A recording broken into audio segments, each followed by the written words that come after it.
안녕하세요. 사단법인 마을교육공동체 포럼 상임이사 김태정입니다. 마을교육공동체 포럼은 2018년 12월 15일 날 출범된 시민사회 단체로 마을교육공동체의 지속가능한 발전을 위한 각종 토론회, 연구 아카데미, 독서모임 등을 꾸준히 진행해 오고 있습니다. 저는 2014년 양천구청 교육정책보좌관으로 일하게 되면서 교육신지구 사업을 총괄한 경험이 있습니다. 이를 근간으로 해서 혁신교육지와 마을교육공동체는 어떻게 만들어지는가라는 책을 쓰기도 했습니다. 한편 2019년부터 현재까지 인천광역시교육청 마을교육공동체 전문관으로 재직하고 있습니다. 일터에서도 마을교육공동체 관련 업무를 해오고 있고요. 주말에도 또 일과 후에도 마을교육공동체 활동에 매진하고 있습니다. 가장 직접적인 동기는 인천광역시 교육청이 이것스, 즉 읽기, 걷기, 쓰기 캠페인을 대대적으로 시작하면서부터입니다. 읽기와 쓰기의 중요성은 누구나 잘 알고 있지요. 인지 발달이 중요하니까요. 그런데 거기에 걷기를 접목시킨 읽것스 정책이 제안되었을 때 저 또한 큰 충격을 받았습니다. 특히 이 읽것스를 직접 제안하시고 실천하시는 인천광역시 도서관교육관님의 모습을 보면서 무언가 좀 도움을 드렸으면 좋겠다라는 좀 생각을 하게 되었는데, 그것이 이 책의 출간으로 이어지게 되었습니다. 책의 주요 화두는 세 가지인데요. 첫 번째는 문해력입니다. 어떤 책을 우리가 소리내어 읽을 수 있지만 그 뜻을 모른다면 문맹이라 하지 않을 수 없을 것입니다. 이것은 비록 우리 청소년들이 겪고 있는 어려움만은 아닐 것입니다. 성인이라 할지라도 거짓 뉴스의 홍수 속에서 비판적 사고 능력을 갖지 못한다고 한다면 그 사회는 매우 불행해질 것입니다. 두 번째는 인지 발달에서 글말의 중요성입니다. 입말과 글말은 다릅니다. 글을 읽고 쓴다는 것은 인간만의 고유한 것입니다. 이는 역사적, 문화적 발달의 산물이죠. 인간은 정신의 도구인 기호를 사용해서 고등 정신 기능을 갖게 됐고 찬란한 문명을 가지게 되었습니다. 글은 기호입니다. 여기서 읽기와 쓰기의 중요성이 제기되는 것입니다. 세 번째 화두는 인지와 정서의 통합적 발달입니다. 인지와 정서는 분리될 수 없습니다. 이것은 마치 육체와 마음이 분리될 수 없는 것과 같은 원리입니다. 이런 측면에서 신체 활동의 하나인 걷기는 인지 발달에 깊은 상관성을 갖고 특히 정서적 안정에도 큰 도움을 줍니다. 책의 서문에서도 밝혔듯이 교육학이 근본적으로 인간학이라는 점, 그리고 교육이 단지 지식과 기능을 전달하는 것이 아니라 인간의 전인적 발달에 도모한다는 점에서 교육학 또한 진화학이나 뇌과학의 성과들을 적극적으로 받아들일 필요가 있습니다.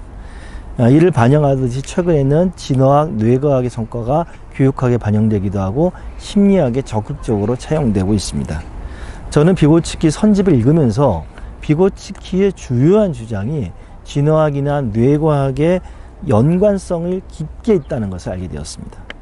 최근 프로이트의 주요 주장이 뇌과학과 진화학을 통해서 증명되고 있듯이 비고치키의 주요 주장도 진화학과 뇌과학의 성과를 통해 얼마든지 설명될 수 있다는 것을 알게 되었습니다.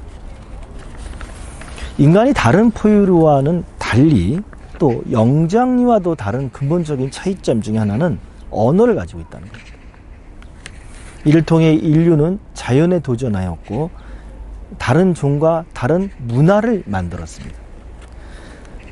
인간의 진화는 유전자의 진화도 있지만 문화를 통한 진화도 같이 진행됩니다. 다시 말해서 유전적 진화와 문화적 진화는 함께, 즉 공진화되죠. 즉 인간은 문화를 만들었지만 이 문화의 영향을 받는 존재입니다. 인간은 발달 때문에 자연 발달적인 경로만이 아니라 역사 문화적인 발달의 경로가 서로 결합되면서 이루어지고 이때 협력이 중요한 역할을 합니다. 이를 비고치키의 이론, 진화학, 뇌과학의 성과를 가지고 정리해 보고자 하였습니다. 한편 오랜 진화의 과정을 겪으면서 우리 인류는 자신의 조상인 영장류와 다른 특징을 갖게 됐죠. 그 중에 하나가 걷기입니다. 신발이라는 게 사실 인류 문명의 긴 진화의 과정을 본다고 한다면 비교적 최근에 만들어졌다고 하죠. 그전에는 다 맨발로 다녔다는 겁니다. 그렇기 때문에 어떻게 보면 맨발 걷기가 우리 인간에게 가장 자연스러운 행위인지도 모릅니다. 이런 연유에서인지 최근 맨발 걷기에 대한 관심도가 넓어지고 또 참여하는 분들도 늘어나고 있습니다. 맨발 걷기는 인지 발달은 물론이고 정서적인 안정에도 큰 도움을 주고 있습니다. 그런데 이 걷기가 개인의 건강을 위한 것으로만 제한된다면 그 한계는 분명할 것입니다. 때문에 저는 여러 명이 함께 걷는 걷기를 제안하고자 합니다. 특히 마을과 함께하는 읽기, 쓰기, 걷기 활동을 통해 우리 어린이 청소년들이 시민으로 성장하길 바라고, 이 성장을 돕는 과정에서 우리 시민들도 보다 성숙한 시민으로 되길 바랍니다. 더 이상 통제와 동원의 국민이 아니라 시민으로 만드는 그런 문화가 만들어졌으면 좋겠습니다. 저는 읽고 걷고 쓰는 활동을 학교에서 할 수 있지만 마을에서 더 잘할 수 있다고 생각합니다. 마을 사람들이 우리 학생들과 함께 마을의 생태, 역사, 문화 등을 주제로 학습 공동체를 만들 수도 있고요. 우리 학생들과 함께 지역사회의 문제를 찾고 해결하는 참여 활동을 한다면 정말 마을은 지속 가능하지 않을까요? 만일 이를 기록한다면, 즉 아카이브 한다면 그것이야말로 마을을 읽고 쓰고 걷는 활동이 될 것입니다. 이렇게 학교와 마을이 협력해서 함께 만드는 교육 생태계의 마을교육 공동체는 죽은 지식을 머리에 우겨 넣는 낡은 교육을 대체할 수 있는 미래 교육이라고 하지 않을 수 없습니다. 이 책은 교육 활동에 참여하는 분들, 학교 선생님, 마을교육 활동가는 물론이고요. 무엇보다도 학부모님들이 많이 좀 읽어보셨으면 좋겠습니다. 주어진 문제에 주어진 정답을 주어진 시간에 잘 찾는 것을 교육이라고 인식하는 한 우리 사회의 미래는 매우 암울할 수밖에 없죠.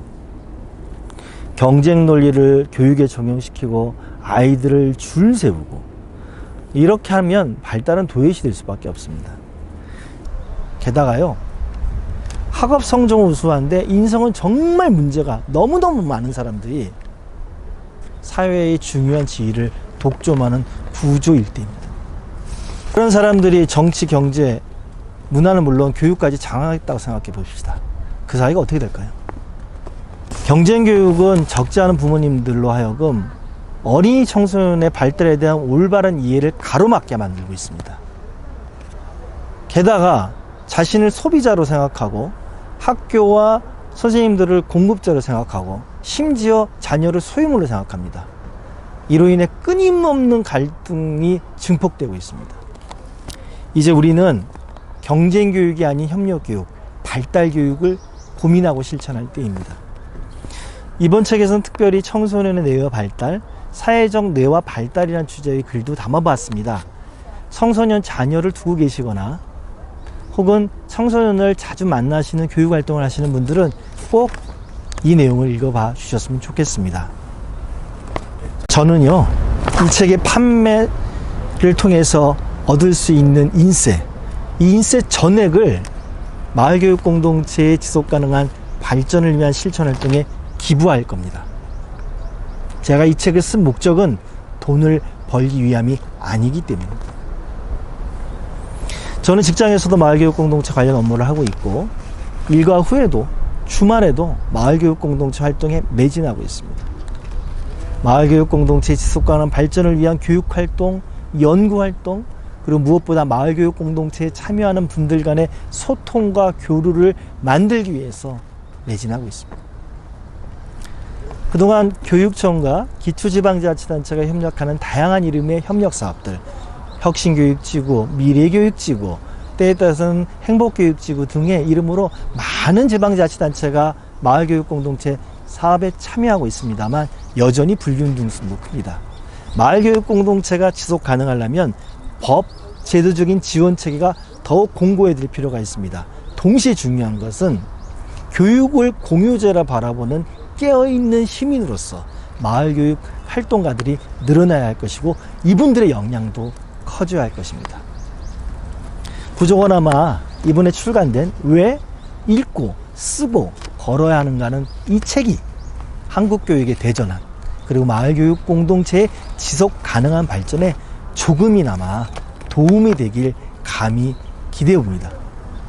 여러분, 왜 읽고 쓰고 걸어야 하는가, 이 책에 대한 많은 관심 그리고 응원, 지지 부탁드립니다. 아울러 마을교육공동체 TV 좋아요, 구독도 꼭 부탁드립니다. 고맙습니다.